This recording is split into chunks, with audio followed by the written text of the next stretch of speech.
Diascofoot, le miroir du football de la diaspora congolaise.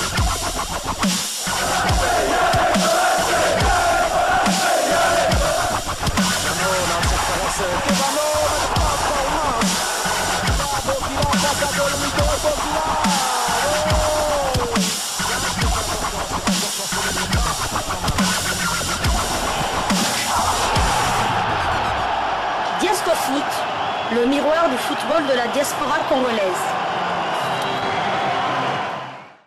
Vous êtes en train de suivre la deuxième livraison sportive de Diascofoot du 4 janvier 2024 où nous allons vous montrer essentiellement les images de l'entraînement d'hier.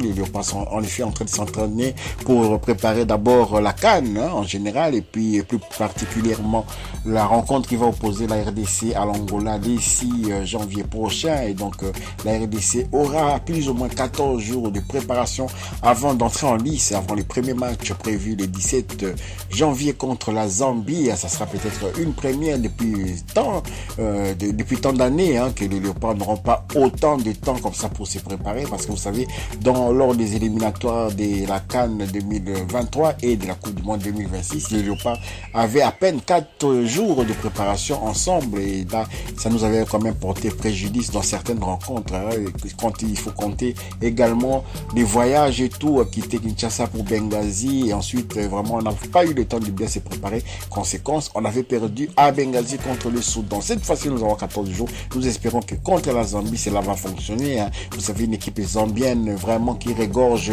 des jeunes talents, qui sont essentiellement des locaux. Donc, ils ont l'avantage de jouer déjà ensemble en club. Donc là, il faudra se méfier également. Suivant cet entraînement d'hier et nous nous retrouvons tout juste après.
vous avez suivi les images, les entraînements des Léopards. C'était dans une très bonne ambiance que les Léopards sont heureux de se retrouver ensemble pour préparer cette CAN 2023. Maintenant, on veut vous proposer un autre sujet concernant la moyenne d'âge des équipes qui vont participer à cette CAN 2023. Donc, il faut savoir que la RDC, comme l'avait dit Sébastien Desabre, est en train de rajeunir son effectif et on verra dans ces sujets si la RDC effectivement est parmi les équipes les plus jeunes de cette CAN 2023. On verra aussi qui sont les plus âgés. Suivons et puis nous nous retrouvons pour conclure ces sujets. Voici le top 10 des sélections les plus âgées de la CAN 2023. La sélection composée par les joueurs le plus âgés, c'est l'Égypte qui arrive en première position. La Tanzanie sera la sélection la plus jeune de la compétition avec une moyenne d'âge de 24,64 ans. Et la RDC se positionne 8e des sélections les plus âgées de la compétition. Voici le classement. 1. Égypte 28,85 ans. 2. Cap-Vert 28,1 ans. 3. Namibie 27,57 ans. 4. Afrique du Sud 27,52 ans. 5. Mozambique 27,49 ans. 6. Tunisie 27,41 ans. 7. Algérie 27,35 ans. 8. RD Congo 27,29 ans. 9. Sénégal 26,93 ans. 10. Côte d'Ivoire 26,74 ans. 11. Angola 26,6 ans. 12. Maroc 26,59 ans. 13. Nigeria 26,52 ans. 14. Ghana 26,41 ans. 15. Mauritanie 26,37 ans. 16. Guinée 26,24 ans. 17. Gambie 26,17 ans. 18. Zambie 26 ans. 19. Mali 25,85 ans. 20. Burkina Faso 25,07 ans. 21. Cameroun 25,04 ans. 22. Guinée-Bissau 25,04 ans. 23. Guinée équatoriale 24,7 ans. 24. Tanzanie 24,64 ans. Alors nous sommes arrivés à la fin de cette deuxième livraison sportive de Diaspora Foot du 4 janvier 2024. Si vous avez aimé, merci de liker, merci de commenter, merci également de vous abonner pour ceux qui ne sont pas abonnés à Diaspora Foot, le miroir du football de la diaspora congolaise. Merci d'activer également la petite cloche de notification qui vous permettra de ne pas manquer les prochaines livraisons sportives de notre chaîne Diaspora Foot. Merci de votre attention. Diaspora Foot vous dit au revoir et à bientôt.